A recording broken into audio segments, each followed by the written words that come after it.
السلام عليكم ورحمة الله مشاهدينا الكرام، لا تنسوا الإعجاب بالفيديو والاشتراك في القناة لتتوصلوا بأحدث الأخبار الدولية والوطنية. وفي خبر جديد، مجلس الشيوخ الأمريكي يعلنها مدوية بشأن ملف الصحراء المغربية، حيث أفاد تقرير صادر عن مجلس الشيوخ الأمريكي أن نزاع الصحراء المغربية وصل إلى نهايته الحتمية، وأن البوليزاريو أصبحت بلا خيار سوى القبول بالحكم الذاتي تحت السيادة المغربية. ويبرز التقرير أن فرنسا اعترفت بسيادة المغرب على الصحراء، مما شكل خطوة حاسمة نحو إنهاء هذا النزاع الذي استمر لعقود.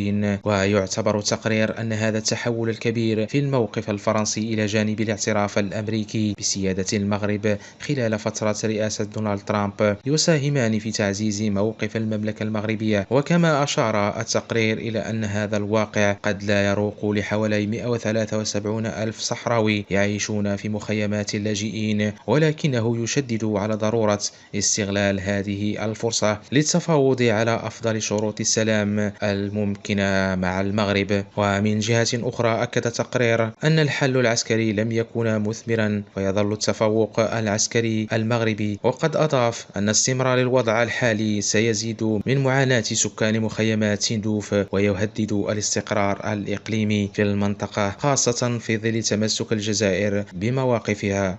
مشاهدينا الكرام، شكرا على حسن المتابعة، وإلى اللقاء.